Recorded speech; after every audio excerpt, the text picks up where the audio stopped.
Olá pessoal, aqui é o evangelista Jefferson Vicente para mais uma pré-aula da nossa revista da editora Betel. A nossa lição de hoje é a lição de número 11, que fala acerca das festas judaicas e do ano do jubileu. Mas antes de nós entrarmos na nossa aula de hoje, eu já gostaria de pedir para você curtir esse vídeo. Se você quer que ele seja divulgado para outras pessoas, curta esse vídeo, se inscreva no canal. Se você já se inscreveu no canal, não esqueça de ativar o sininho para que você receba a notificação toda vez que nós lançarmos um vídeo novo. E não se esqueça também de fazer um comentário. Comente algo que você concordou, que você discordou, que você gostou. Comente algo sobre a aula, que eu tenho certeza que essa interação ela vai colaborar muito para o crescimento do canal. Antes de nós entrarmos na aula ainda, eu gostaria de agradecer a todos os irmãos que estão participando da nossa campanha para aquisição da nossa câmera. Para você que já ouviu, eu vou repetir, mas para quem não ouviu ainda, a câmera com qual eu gravo esses vídeos não é minha, é do meu irmão, e eu preciso devolvê-la porque eu já estou mais de 6 meses com ela. E nós estamos fazendo uma campanha para aquisição de uma câmera nova. Meu cunhado ele vai viajar para o exterior agora e eu pedi para ele trazer para mim. Ele vai viajar agora em abril. Ele ia viajar agora em março, no final de março, mas deu um probleminha no passaporte, ele vai viajar em abril. Então nós estamos tentando arrecadar o valor de R$4.000 até o final de março. Nós já conseguimos, graças à participação de vocês, arrecadar o valor aproximado de R$1.000. E eu estou enviando o boleto bancário para mais 4 pessoas realizar a doação de R$50 cada um, totalizando aí uns 1.200, quem sabe até R$1.300 no momento que você estiver vendo esse vídeo. E eu peço para você que se propôs no coração de ajudar, nos ajude. Não deixe de fazer o seu depósito, a sua transferência. E se não tem um Banco Itaú na sua cidade e você quer fazer um depósito diretamente no banco, você pode fazer através de boleto bancário. Tem um amigo meu que emite boleto na conta dele. Ele pode enviar esse boleto para mim e eu posso encaminhar para você pelo WhatsApp. O meu número do WhatsApp está aqui embaixo na descrição do vídeo. Entre em contato comigo, que eu entro em contato com ele e mando o boleto para você. Lembrando que o nosso prazo final é até o final de março. Sobre a nova revista que eu comentei semana passada, de comentário do pastor Marcos Santana, capelão da Marinha, pastor de uma congregação da Assembleia de Deus de Madureira, da sede aqui do Rio. Esse pastor ele fez um lançamento de um livro que corresponde às lições da revista. E eu conversei com ele, fiz o convite para ele estar gravando alguns vídeos da próxima revista aqui para vocês. E ele gostou muito da ideia e ficou de nós conversarmos agora dia 18. Então dia 18 eu vou visitar a congregação dele e vou conversar com ele. Estou com uma boa expectativa dele comentar algumas aulas aqui pra gente. Dito isso, vamos iniciar a nossa aula de hoje.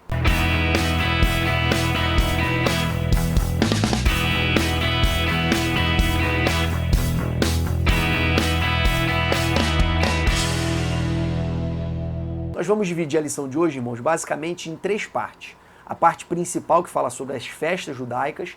A segunda parte, que é um pouco menor, que fala acerca do ano sabático e do ano do jubileu. E a terceira parte, que fala acerca de algumas reflexões para você incrementar a sua aula. Principalmente no debate acerca de devemos ou não guardar esses dias sagrados. Devemos ou não cumprir essas festas. Devemos ou não manter esses ritos. Então nós vamos dar alguns detalhes do Novo Testamento. Vamos falar de maneira rápida e superficial, porque é um tema longo. Mas nós vamos dar alguma base para você introduzir esse assunto na sua classe. Os textos básicos da nossa lição de hoje estão descritos no livro de Êxodo, capítulo 23, do versículo 14 a 17, Êxodo 34, versículo 22 e 23, Levítico 23, que é o texto mais completo para a gente, para a nossa aula de hoje, Números, capítulo 28 e 29, que também é bem completo, mas dá mais ênfase aos sacrifícios que deveriam ser realizados nesses dias especiais, Deuteronômio, capítulo 16, versículo 1 a 17, também reproduz algumas dessas festas, Levítico, capítulo 25, que fala sobre o ano sabático e o ano do jubileu, de maneira específica, e Êxodo, capítulo 12 e 13, que fala sobre a festa da Páscoa. Esses são os nossos textos básicos para nós falarmos de toda a exposição da nossa aula de hoje, lembrando que nós vamos tirar outras coisas de outras partes da Bíblia também, mas a base são esses textos. Dito isso, vamos entrar agora no nosso tópico 1, as festas judaicas. Para falarmos das festas, eu queria dividi-las primeiro em 4 grandes categorias. A primeira categoria são as festas relacionadas com o calendário. A segunda categoria são as 3 santas convocações. A terceira categoria é a festa do dia da expiação, que foi o tema da lição passada. E a quarta categoria são as festas judaicas tardias, que aqui eu vou resumir basicamente em 3. Então as festas relacionadas ao calendário, elas estão relacionadas diretamente ao tempo.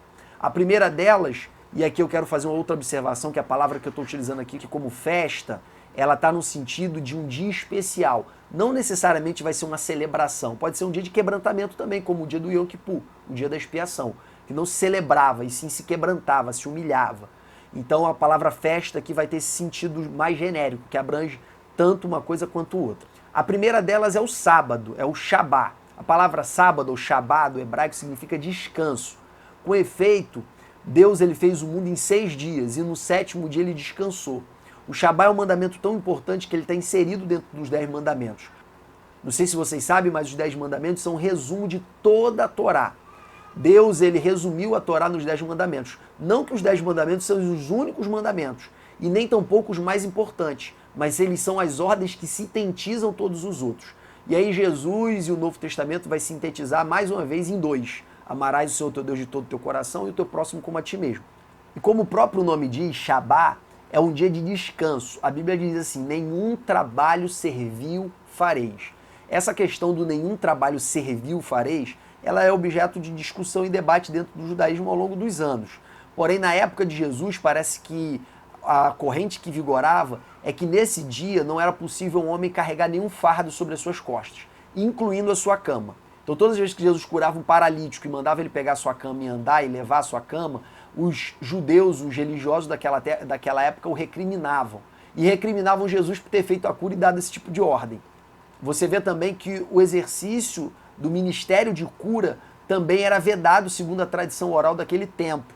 Então Jesus, quando curava uma pessoa na sinagoga, Jesus, quando, por exemplo, os discípulos estavam colhendo espigas para comer no sábado e os fariseus julgam os discípulos por estarem trabalhando no sábado, Jesus disse, vocês não leram que está escrito que Davi, quando teve fome, comeu dos pães que só era lícito comer os sacerdotes? Vocês não viram também que os sacerdotes, quando trabalham no templo, no santuário, no sábado, também violam o sábado e não recebem nenhum tipo de culpa? Então, o que Jesus estava querendo dizer ali? Que existem coisas que são mais importantes do que o mandamento cerimonial do sábado, que eles não podem estar incluídos dentro desse termo, nenhum trabalho servil fareis. E aí Jesus mostra a hipocrisia deles dizendo, se uma ovelha tua cair no buraco do sábado, você não vai socorrer essa ovelha? Então, realmente, esses homens eles eram rigorosos demais com o comportamento dos outros e pouco rigorosos com o seu próprio comportamento. E Jesus ainda acrescenta, está alguém aqui que é maior do que o sábado, porque eu sou o Senhor do sábado. Nós vemos também sobre o sábado em Hebreus capítulo 1, do versículo 1 ao 11, onde o autor, a carta aos Hebreus, trata o 7º dia, que é o sábado, que é o dia do descanso, espiritualizando o termo, se referindo ao descanso como a morada celestial, que é o verdadeiro descanso de todo aquele que crê no Senhor. Outra coisa importante para falar sobre o sábado hoje é o debate que existe entre os cristãos ortodoxos e os adventistas de 7º dia. Os adventistas vão dizer que o sábado é tão importante que o próprio Deus descansou no sábado, os adventistas vão dizer que o sábado é tão importante que está inserido nos 10 mandamentos, portanto, nós devemos também cumprir o sábado. Porém, olhando no Novo Testamento, nós vamos ver que a igreja primitiva ela se reunia no dia do Senhor, que era o domingo, que era o dia que Jesus ressuscitou. Nós vemos também que a igreja primitiva, como ela é composta por judeus e gentios, os judeus que compunham a igreja primitiva, eles não se reuniam com os cristãos gentios no sábado, porque no sábado eles iam para a sinagoga. Para os sábados, quando os cristãos de Jerusalém, eles iam para o templo. Então, o sábado acabou sendo um dia em que os judeus cristãos mantinham a sua vida religiosa judaica juntamente aos outros judeus. Então, o dia que ficou tradicionalmente reservado para que a igreja primitiva se encontrasse para cear era o domingo, era o primeiro dia da semana, o dia do Senhor. Então, esse é um argumento. O segundo argumento está descrito lá no livro de Colossenses, capítulo 2, versículo 16, em que Paulo nos instrui claramente de que nós não devemos nos colocar debaixo do jugo de homem algum, que tenta nos impor a observância de dias, de luas novas, de sábados. Paulo diz expressamente os sábados. Então fica muito claro de que para a igreja gentílica o mandamento do sábado não deveria ser aplicado. Eu vou falar mais um pouco sobre isso no nosso tópico 3. Uma outra data especial relacionada ao calendário era o primeiro dia do mês, que era a lua nova.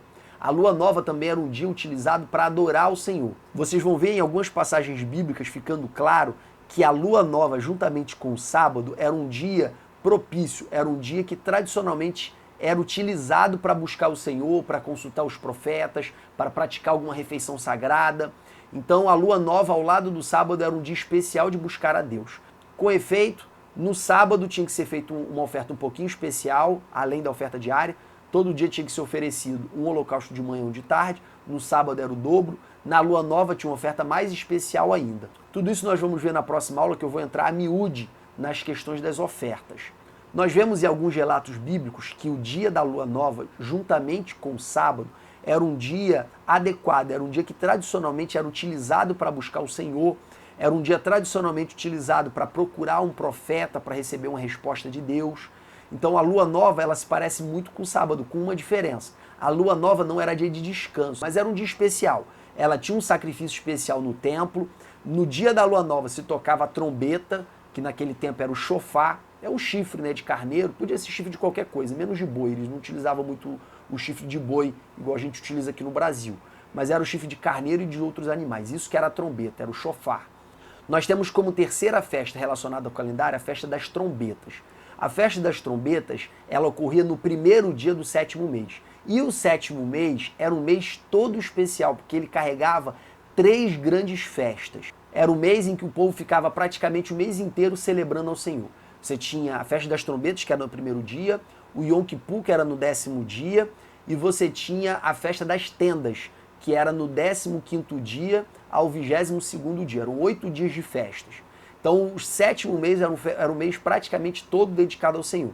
Sem falar que entre a festa das trombetas, que era no primeiro dia do sétimo mês, e a festa do Yom Kippur, que era no 10º dia, todos os dias se tocava a trombeta, todos os dias se tocava o chofar, que eram chamados de dias de temor. Eram os dias em que o homem, para ser perdoado no dia da expiação, ele tinha que reparar o prejuízo que ele causava a algum desafeto, por exemplo, ele roubou alguma coisa de alguém, ele deu algum prejuízo a alguém. Esses 10 dias eram um dia de lembrança para que ele pudesse fazer essa reparação, para que ele pudesse pedir perdão, para que ele pudesse se reconciliar. E uma vez que ele tomasse essas atitudes, uma vez que ele tomasse essas providências, ele podia ficar tranquilo que o seu pecado seria expiado no dia da expiação, que era no Yom Kippur, no dia 10 do sétimo mês. Porém, a festa das trombetas, ela não era só um dia de tocar a trombeta. Lá no livro de Números, capítulo 29, versículo 1, essa festa também é chamada de Festa das Aclamações. As aclamações eram grandes brados que o povo dava para diversas finalidades. Na guerra, por exemplo, quando a arca do Senhor chega no arraial do povo de Israel, no momento que eles estavam para combater os filisteus, quando a arca chegou, eles fizeram uma grande aclamação. Nós vemos também uma grande aclamação quando o povo estava cercando a cidade de Jericó. No sétimo dia, eles giraram a cidade 7 vezes e fizeram uma grande aclamação. Tocaram trombeta e deram um grande brado, um grande grito. Nós vemos também que quando Davi estava entrando em Jerusalém com a arca, ele estava fazendo uma grande aclamação, um grande barulho de trombeta e gritaria do povo celebrando ao Senhor. Nós vamos ver alguns salmos também ordenando o povo a aclamar o Senhor como o rei de toda a terra, como o grande rei. Então esse dia era um dia de aclamação ao Senhor, de declarar que Ele é rei, de declarar que Ele é Senhor e de fazer uma grande celebração, uma grande aclamação ao seu nome. Esse dia ficou conhecido como Rosh Hashanah, que era a festa de Ano Novo do povo judeu. Então você tem o sábado, que é de 7 em 7 dias, você tem a lua nova, que é uma vez por mês, é o primeiro dia do mês, você tem a festa das trombetas, que é chamada de Ano Novo, que é o primeiro dia do sétimo mês, que é o mês mais importante do calendário judaico, e você tem também de 7 em 7 anos o ano sabático, que nós vamos falar no tópico 2, e também em cada 7 semanas de anos nós tínhamos o ano do jubileu. Essas são as datas especiais relacionadas ao calendário. Após as datas especiais, nós temos também as 3 grandes santas convocações. As 3 grandes santas convocações são a Páscoa, o Pentecoste e a Festa dos Tabernáculos. Durante essas 3 grandes festas, todo judeu deveria comparecer diante de Jerusalém para oferecer uma oferta perante o Senhor. Eles eram obrigados, era uma santa convocação, 3 vezes por ano. É por isso que em várias passagens você vai ver Jesus indo para Jerusalém nessas ocasiões dessas festas. Como, por exemplo, a festa da Páscoa. Se você vê o episódio da purificação do templo, descrito no livro de João, capítulo 2, versículo 13, está escrito que Jesus foi para Jerusalém por ocasião da festa da Páscoa. Então, em todas essas 3 grandes festas, todo judeu deveria comparecer diante de Jerusalém. Como Jerusalém era edificada em cima de montes, cujo principal monte era o Monte Sião, dizia-se que quando o povo estava indo para Jerusalém, eles estavam subindo para Jerusalém. É por isso que nós vamos encontrar entre os salmos, o Salmo 120 ao Salmo 134, 15 salmos que são chamados de os salmos dos degraus, ou os salmos de subida, que eram os salmos entoados por todos os judeus que peregrinavam de outras cidades para Jerusalém por ocasião dessas 3 grandes festas. E a primeira delas é a Páscoa. A Páscoa ela acontecia no primeiro mês, ela era uma recordação da libertação do povo de Israel da terra do Egito. Quando nós analisamos o livro de Êxodo, capítulo 12 e 13, nós vemos que Deus, para libertar o povo de Israel, enviou uma última praga, a 10ª praga, que era a morte dos primogênitos. E a ordem de Deus para Moisés, para ele orientar o povo de Israel, era a seguinte: vocês devem matar um cordeiro ou um cabrito, lembrando aí que o cordeiro é o filhote do carneiro com a ovelha e o cabrito é o filhote do bode com a cabra. Então você vai pegar esses dois animaizinhos, machos, de aproximadamente 1 ano, vai pegar o sangue desses animais e vai passar no umbral das portas da casa de vocês. E isso vai fazer com que o anjo da morte mate apenas o primogênito dos filhos de Israel. Por isso que o nome dessa festa é Páscoa, ou no hebraico Pessa, ou Pessar, que significa passar por cima, porque o anjo ele passou por cima da casa dos israelitas que tinham sangue no umbral de suas portas. E a celebração de matar o carneiro ou o cordeiro de 1 ano, assá-lo no fogo, comer ervas amargas e comer pães asmos, ela se tornou uma regra perpétua entre o povo de Israel.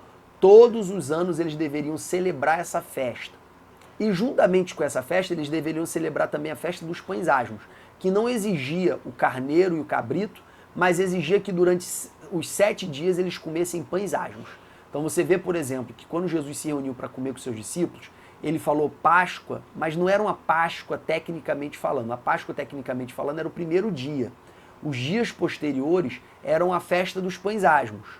Então o primeiro dia era feriado, o último dia era feriado, os 5 dias no intervalo não eram feriado, mas esses 7 dias, do primeiro ao último, eles não podiam comer pão fermentado, recordando a pressa com que eles tiveram que sair da terra do Egito, ao ponto de não poder esperar o pão fermentar. Então esse comer pão fermentado era uma recordação dessa libertação. Após o banquete, o povo tinha uma tradição de cantar alguns salmos, eram 5 salmos, chamado de Halel. Era o salmo 113 ao 118. Com efeito, quando você vê lá a última ceia, você vê que Jesus, ao final da ceia, ele louvou ao Senhor, ele cantou ao Senhor. Certamente, o que Jesus louvou, o que Jesus cantou foi o Halel, que está na tradição judaica até hoje. Salmo 113 ao 118. Importante te lembrar também que existia uma divisão dentro da Bíblia hebraica, da Tanakh, que eram chamados de 5 rolos, que eram 5 livros que eram lidos em 5 festas diferentes. No caso aqui da festa da Páscoa, o rolo lido na sinagoga era o rolo de Cântico dos Cânticos, para mostrar o amor de Deus por Israel e o amor de Israel por Deus. Então esse era o livro lido nessa festa. Nós vemos também que Cristo é chamado na Bíblia de a nossa Páscoa. Jesus, ele era o nosso Cordeiro Pascual. É o seu sangue que nos livra da morte. Nós vemos também Paulo utilizando a imagem dos pães asmos para falar para nós tirarmos do nosso meio todo o fermento, fazendo um paralelo entre o fermento e o pecado. E por fim, é importante te mostrar a correlação da ceia do Senhor e a Páscoa. A ceia ela é uma recordação da morte de Jesus que nos libertou do pecado. A Páscoa era a recordação da morte do cordeiro e do sangue do cordeiro e do cabrito que os livrou do anjo da morte, viabilizando a libertação do povo de Israel da terra do Egito.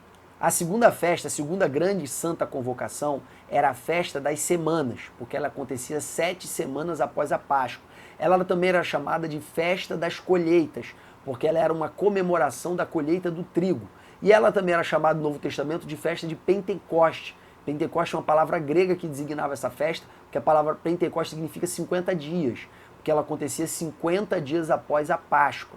Nessa festa se agradecia a Deus pela colheita do trigo. É por isso que o israelita, quando ele se comparecia diante da presença do Senhor, diante do templo, para comemorar essa festa, ele tinha que levar um molho de trigo, um feixe de trigo. E também era oferecido ao Senhor 2 pães, e esses pães podiam ter fermento. Qual a diferença dessa festa para a festa da Páscoa? É que a Páscoa ela recorda como o povo de Israel fugiu, escapou das mãos dos egípcios.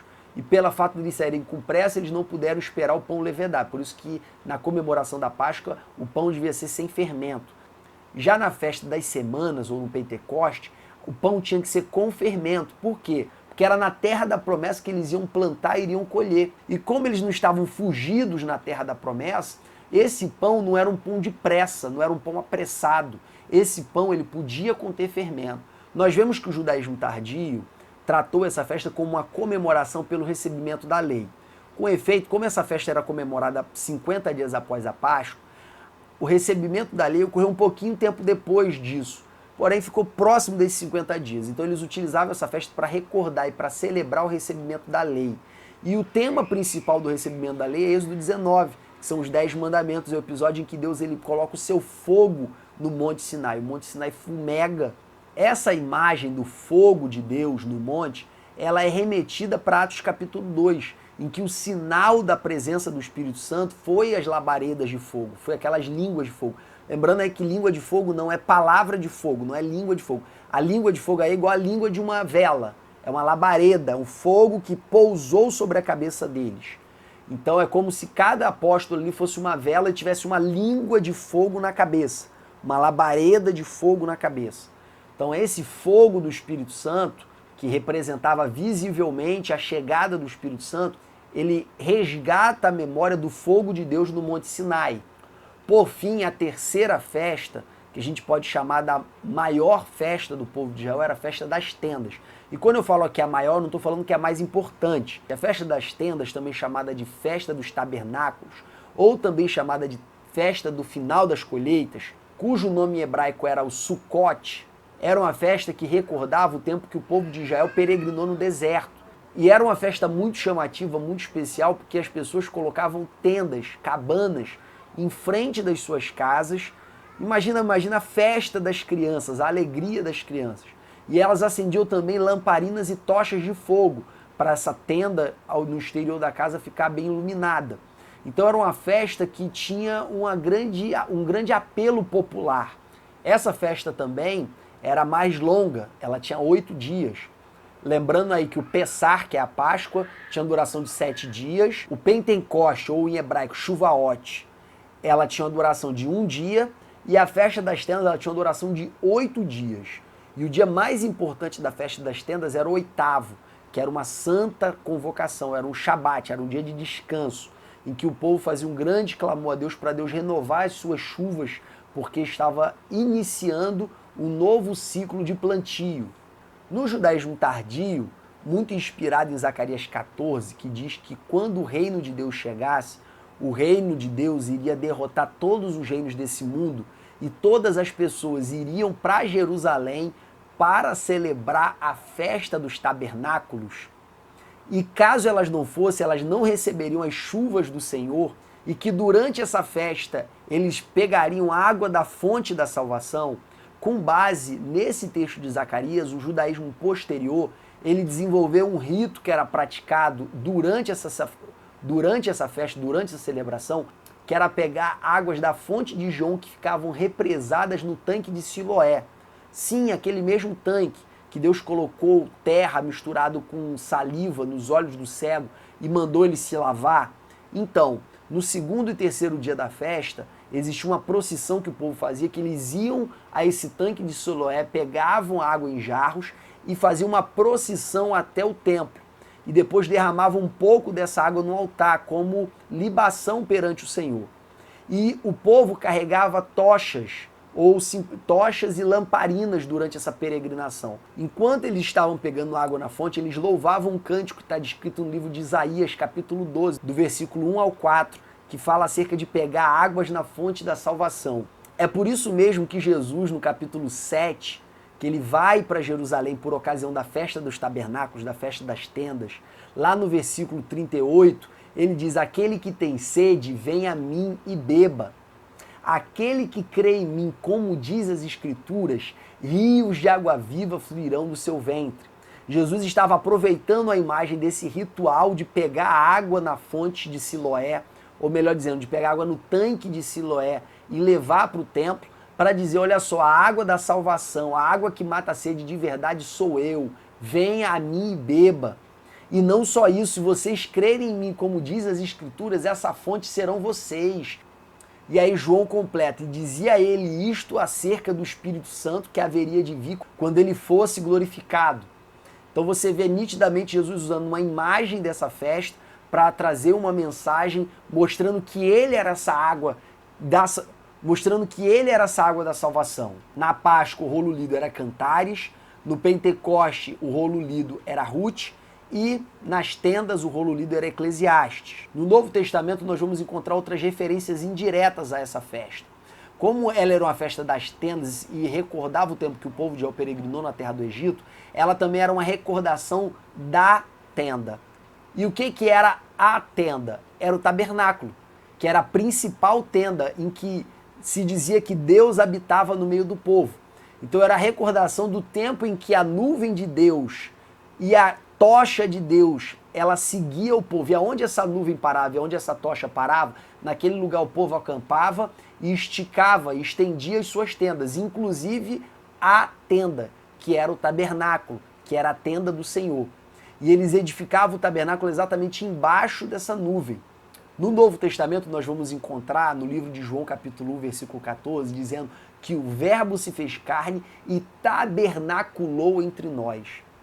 A nossa tradução diz e habitou entre nós, mas no original a expressão ali é estendeu as suas tendas entre nós, ou tabernaculou entre nós.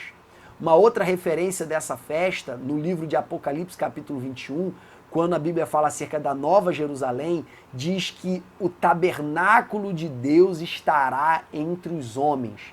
É uma recordação da imagem mantida por essa festa. Acabada aí as 3 grandes santas convocações, nós vamos para a festa do Yom Kippur, que é a festa do dia da expiação, que ocorria no dia 10º do 7º mês, ou seja, 10 dias após a festa das trombetas. Só que eu não vou falar da festa do Yom Kippur aqui para vocês, porque foi tema da lição passada. Finalizada essa terceira categoria, nós vamos para as festas judaicas tardias. As principais festas tardias judaicas eram a festa do Nove Ave, que era a festa celebrada no dia 9º do mês de Ave, que era uma data que os judeus acreditavam que foi destruído o primeiro templo por Nabucodonosor, e acreditavam também que o segundo templo destruído por Roma foi destruído no dia 10 desse mês. Então eles utilizavam esse dia como um dia de recordação dos pecados do povo. Então o livro lido nesse dia era o livro de Lamentações de Jeremias. Nós temos também a festa do Purim, que é uma recordação da vitória de Israel contra os seus inimigos, descrito lá no livro de Esté, capítulo 9. O rolo lido nessa festa era o livro de Esté. E nós temos, por fim, a festa do Hagadá, que era a festa da dedicação, que foi uma festa decorrente da libertação do povo de Israel dos gregos. Os gregos estavam dominando o templo de Jerusalém. Antíoco Epifano havia sacrificado um porco no altar e havia colocado uma estátua de Zeus no templo de Jerusalém. E os asmoneus, ou seja, os macabeus, eles haviam expulsado os gregos do templo e haviam purificado o templo. Essa purificação se tornou uma festa, que era a festa do Hagadá, ou a festa da dedicação. Vamos agora, irmãos, para o nosso tópico 2. Fala sobre o ano sabático e o ano do jubileu. Como eu disse para vocês, o ano sabático era uma das datas especiais de Israel relacionadas ao calendário, que ele acontecia de 7 em 7 anos. O ano sabático ele tinha o objetivo principal de fazer a terra descansar. Era um ano em que o povo não deveria plantar nem colher. Era um ano que o povo deveria sobreviver do que eles já tinham armazenado antes. E a promessa de Deus para o povo era a seguinte: olha só, se vocês me obedecerem, aquilo que vocês plantarem no 6º ano vai ser tão próspero que vai servir para o 6º ano, para o 7º ano e para o ano seguinte. Então, se vocês crerem em mim e permitirem que a terra descanse, eu vou prosperar vocês e não vou desamparar vocês. Então, o principal objetivo dessa festa era fazer a terra descansar. Em segundo lugar, o grande objetivo dessa festa era fazer com que toda a dívida dos judeus com outros judeus deveria ser perdoada. Então alguém estava devendo para você, você era judeu, essa pessoa que estava te devendo era um judeu, no ano sabático essa dívida tinha que ser perdoada.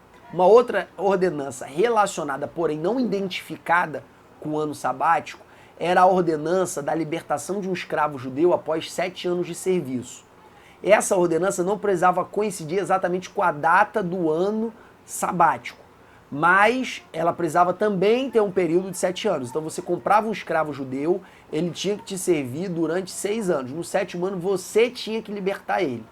Durante esses 6 anos, ele poderia ter um goel, ou seja, um redentor, um parente próximo que deveria comprá-lo para que ele deixasse de ser escravo. Ou se ele eventualmente conseguisse juntar dinheiro e pudesse pagar pela sua liberdade, o seu dono não poderia negar que ele comprasse a sua própria liberdade. Porém, se ele não tivesse nenhum goel, que é um parente próximo, um remidor, e não tivesse também dinheiro e recursos próprios para pagar a sua própria liberdade, esse escravo, ele deveria ser liberto no 7º ano. Contudo, se esse escravo, ele amasse o seu senhor e decidisse que não queria ser liberto, ou porque ele gerou família dentro da escravidão e a família não tinha o mesmo direito dele, ou porque ele realmente gostava de trabalhar para esse senhor e ele também não tinha recursos próprios, não tinha terra própria, ele preferia continuar servindo esse senhor. Ele poderia ser levado pelo seu dono diante dos anciões da cidade e ter a sua orelha furada. E no momento que ele tivesse a sua orelha furada, ele se tornava escravo permanentemente, salvo no ano do jubileu que eu vou falar daqui a pouco.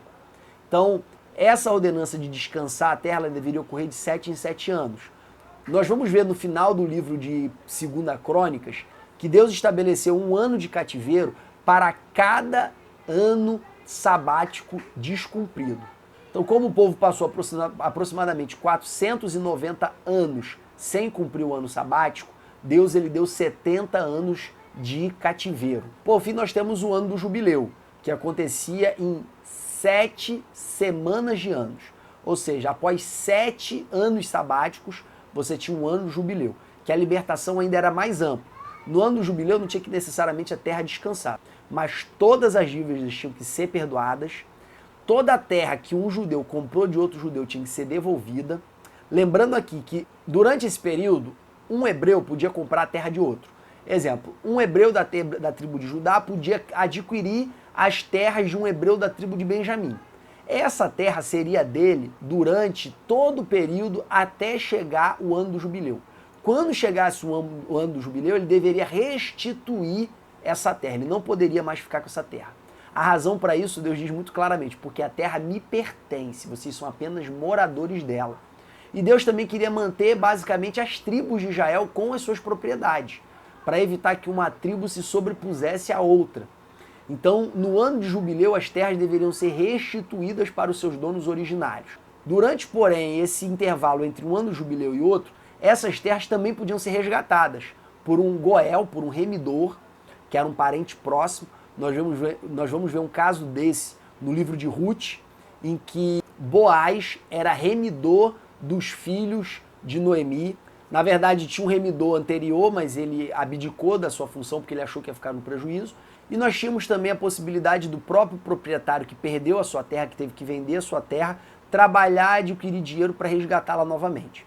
Mas digamos que um goel, um remidor ou um redentor, são duas expressões sinônimas, um remidor ou um redentor não quisesse ou não pudesse resgatar a sua terra, ele próprio não conseguisse adquirir valor suficiente para resgatar a sua terra. Ele perderia permanentemente? Não. No ano do jubileu, essa terra deveria ser restituída para ele. Da mesma forma, a escravidão. O homem ele se tornava escravo do seu senhor e toda a família que ele desenvolvia, que ele gerava durante a escravidão, não necessariamente tinha que ser liberto junto com ele. Porém, este homem, no ano do jubileu, ele podia sim sair com toda a sua família. Por isso, há uma instrução no livro de Levítico, capítulo 25, que o preço de todas as coisas se baseasse no ano do jubileu. Então, quanto mais próximo do ano do jubileu, mais barata era a terra, mais barato era o escravo.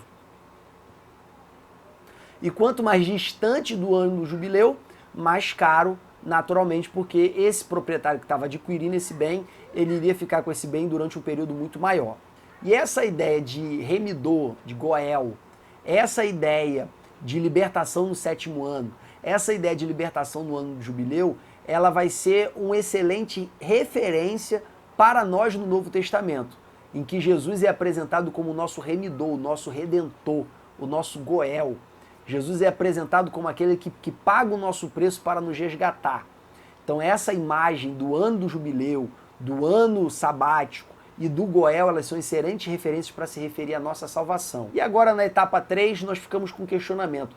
Todas essas leis estão na Bíblia, então nós deveríamos obedecer essas leis? Esse é o nosso tópico 3. Em primeiro lugar, é importante a gente dizer que o prazo de validade do Antigo Testamento já estava definido. O próprio Antigo Testamento disse que o povo invalidou a aliança que Deus tinha feito com eles.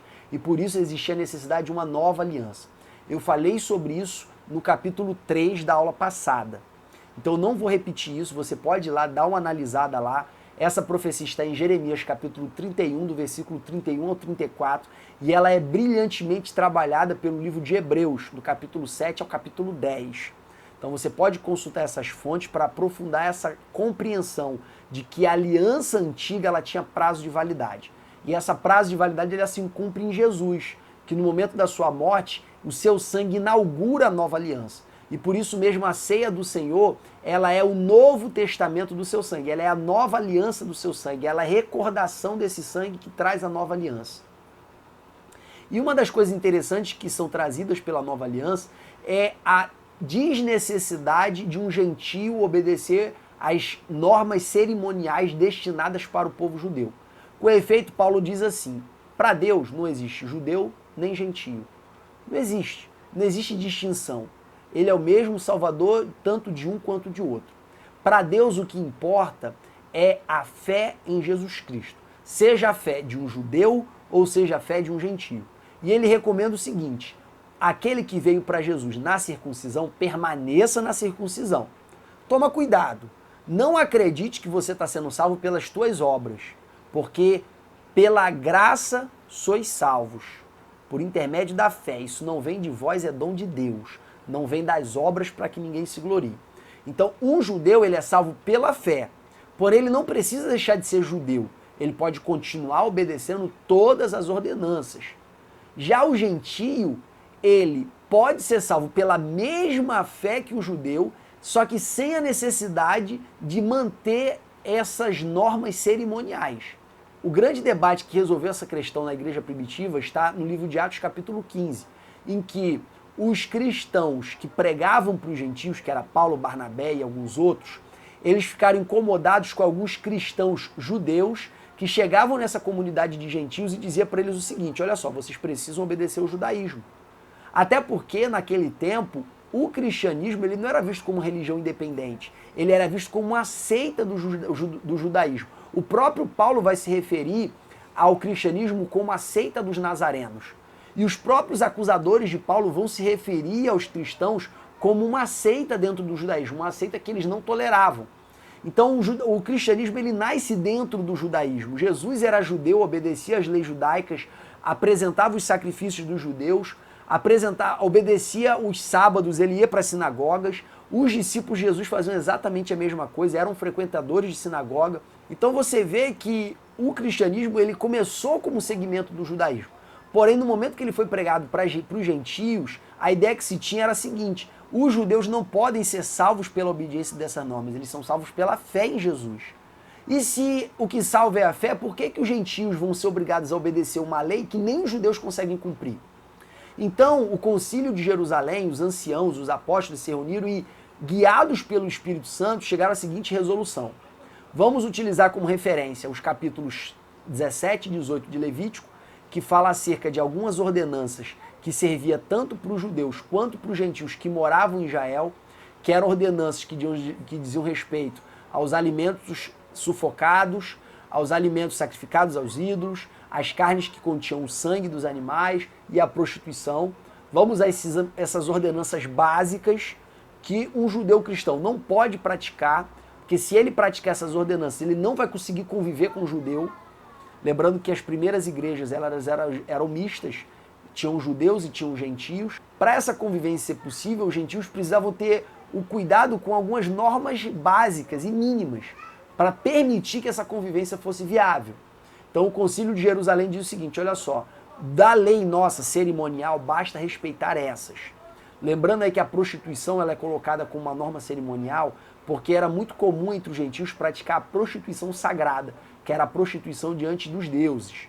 Então, além de ser uma norma moral, também era uma norma cerimonial. Então essas foram as normas cerimoniais estabelecidas para os gentios cristãos. Lembrando que as normas morais, elas eram aplicadas igualmente tanto para o judeu quanto para o gentio. Nós vamos ver isso em todas as cartas de Paulo, de Pedro, de Tiago.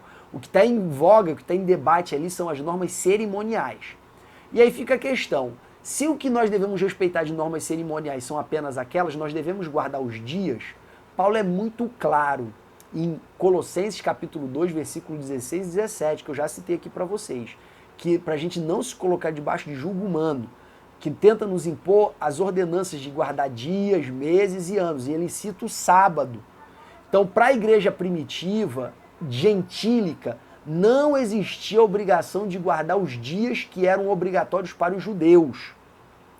E aí você pode se aprofundar nessa questão, buscando as referências bíblicas, se você quiser trazer um debate mais amadurecido sobre esse tema dentro da sua classe. Basta você pesquisar no Google, tem muito fundamento bíblico que mostra que os nossos irmãos, os adventistas, estão equivocados nesse ponto. Feita essa conclusão, meus irmãos, eu desejo que a sua aula seja uma bênção, que Deus possa te usar poderosamente em nome de Jesus. Amém.